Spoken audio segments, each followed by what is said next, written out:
Hello दोस्तों, कैसे हो आप लोग। आज की पहली स्टोरी हमें राशिद भाई ने भेजी है। अगर आपके पास भी कोई भी स्टोरीज है तो आप मुझे मेरे इंस्टाग्राम में भेज सकते हो।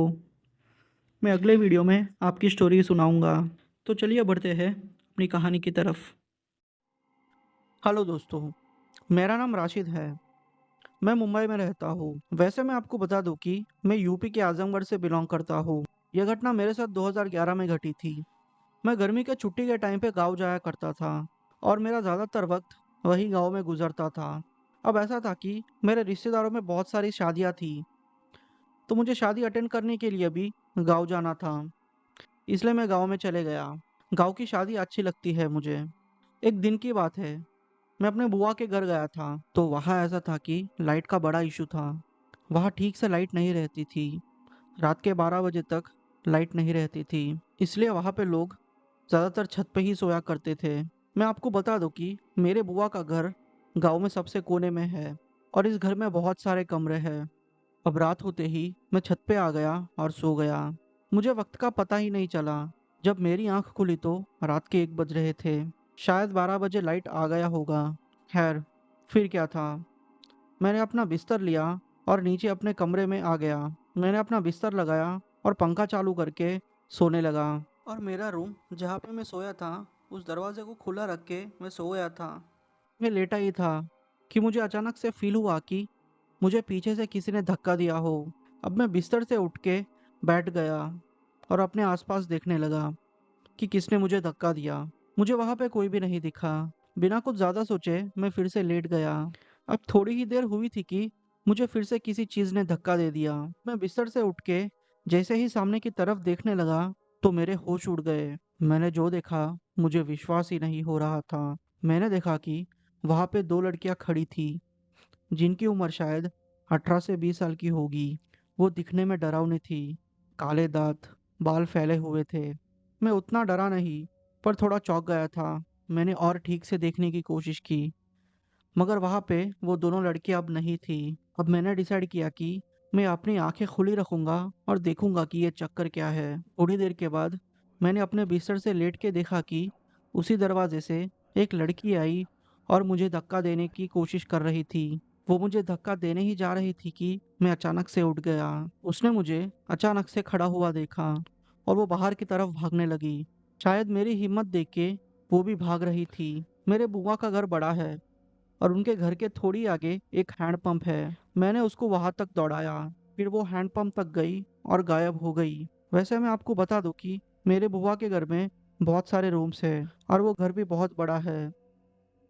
वैसे तो घर पे बहुत सारे लोग होते हैं, पर उस टाइम पे मेरी बुआ अकेली थी और मैं दूसरे कमरे में। अब उसके गायब होते ही मुझे पता नहीं क्यों अचानक से डर लगने लगा। फिर मैंने दुआएं पढ़ी और दरवाजे पे दम किया और खुद पे दम करके चुपचाप सो गया। सुबह होते ही मैंने ये बुआ से सारी चीजें शेयर की, तो उन्होंने कहा कि हाँ, ये बात सच है। दो लड़कियां हैं जो कि पूरे गांव में रात को घूमती है और लोगों को ऐसे ही सताती है। गांव में एक बड़ा सा ग्राउंड है और लोगों का कहना है कि उसी ग्राउंड से वो दो लड़कियां आती है। ये स्टोरी भले ही आपको डरावनी ना लगे, पर आप ही सोचिए, आधी रात के टाइम पे वो भी दो लड़कियों का आपको एकदम से धक्का देना, वो सारे माहौल को डरावना बनाता है। मेरा नाम पृथ्वी है और मैं हरियाणा के एक छोटे से गांव का रहने वाला हूँ। यह घटना मेरे साथ 2022 में घटी थी। तो सीन ऐसा था कि मेरे पापा की तबीयत ठीक नहीं रहती थी और उन्होंने खेतों में भी जाना कम कर दिया था। अब ऐसा था कि खेतों में कुछ जानवर ऐसे ही घुमा करते थे और खेतों की फसलें खराब करते थे। इसलिए खेतों की रखवाली करने मुझे मेरे मम्मी ने खेतों में जाने का कहा। अब क्या था, रात के 9 बजे मैं खेतों की तरफ निकल पड़ा। मैं आपको बता दूं कि हमारे गांव से खेतों का रास्ता तकरीबन 3-4 किलोमीटर का है। मैं अपनी बाइक लेके खेतों की तरफ निकल पड़ा। 10-15 मिनट में मैं अपने खेत में पहुंच चुका था। हमारी ज़मीन 7 एकड़ की है और मेरे पापा ने वहाँ पे साइड में ही छोटा सा घर जैसा बना के रखा था। उसमें सारी चीज़ें थी। वैसे अगर आप गांव से हैं तो आपको पता ही होगा कि गांव में खेत कैसे होते हैं और छोटा सा घर बना के कैसे सारी चीजें रखी जाती है। अब वो ठंडी का मौसम था, तो मैंने आग जला ली और खटिया को बाजू में रख के यहाँ वहाँ खेतों में राउंड मार के वापस आ गया। जब मैंने टाइम देखा तो रात के 11 बज रहे थे। मैंने सोचा कि क्यों ना आधा घंटा में वेस्ट कर लूं, मगर मुझे नींद नहीं आ रही थी। खेतों में छोटे छोटे कीड़ों मकोड़ों की आवाज़ आ रही थी एंड माहौल भी थोड़ा डरावना हो गया था, क्योंकि मुझे खेतों में जाने की आदत नहीं थी। खैर, रात के 12:30 बजते ही मैं खेतों की तरफ फिर से राउंड मारने को निकल पड़ा। 15-20 मिनट राउंड मारने के बाद मैं वापस अपने खटिए के पास आ गया। अब मैंने टाइम देखा कि रात के 1 बज रहे थे और आग भी अभी बुझ चुकी थी। मैंने फिर से आग लगाई और वहीं पे सो गया। मुझे सोए हुए आधा घंटा भी नहीं हुआ था कि मुझे अचानक से ऐसे फील हुआ कि मेरे पैरों को कोई जोर जोर से दबा रहा है। मैंने आंख खोल के देखा तो वहां पे एक औरत खड़ी हुई थी, जिसकी शक्ल बहुत ही डरावनी थी। मैं एकदम से जोर से चिल्लाया।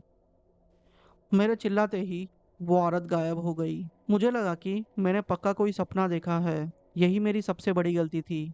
अगर मैं उसी टाइम पे अपनी बाइक लेके घर पे चला गया होता तो अच्छा होता, पर शायद किस्मत को कुछ और ही मंजूर था। मैं अपने खेत के पास गया और 2-3 राउंड मार के वापस आ गया। टाइम देखा तो रात के 3:30 बज रहे थे। मैं फिर से सोने की कोशिश करने लगा। मुझे फिर से वही फीलिंग आ रही थी कि मेरे पैरों को कोई जोर जोर से दबा रहा है। अब इस बार जब मैंने आंख खोल के देखी तो मैंने देखा कि वही औरत मेरे अंगूठे को चबा रही है। मेरे अंगूठे से खून निकल रहा था। वो देख के मैं बहुत डर गया। मैं जोर जोर से चिल्ला रहा था। अब उस टाइम पे मेरी आवाज़ सुनने के लिए भी कोई भी नहीं था वहाँ खेत में। मैंने जैसे तैसे करके अपने आप को संभाला और अपनी बाइक लेके घर की तरफ निकल पड़ा।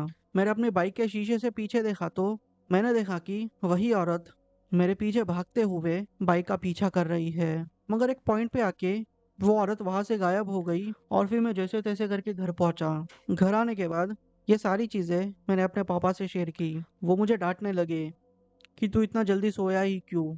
अगर पहली बार ही फील हुआ था तो तुझे वापस आ जाना चाहिए था। तब मेरे मम्मी ने ये स्टोरी शेयर की कि उनके खेत के पास ही कुछ महीने पहले एक औरत ने सुसाइड कर लिया था और तब से वो बहुत सारे लोगों को सताती है, मगर अभी तक उसने किसी पे हमला नहीं किया था। शायद वो डरावनी चुड़ैल बन गई है, इसलिए लोगों पे हमला करती है। 15-20 दिन रेस्ट करने के बाद मेरी तबीयत ठीक हो गई थी। अब मैं ठीक हूँ। उसके बाद भी उस चुड़ैल ने बहुत सारे लोगों को सताया था। आज उस घटना को 4 साल हो गए हैं। अब उस चुड़ैल का आतंक एकदम से खत्म हो गया है, जैसे कि वो वहाँ पे नहीं थी। वो कहते हैं ना कि हर एक आत्मा का इस दुनिया में टाइम होता है। वो टाइम खत्म हो जाते ही वो अपनी दुनिया में चले जाते हैं।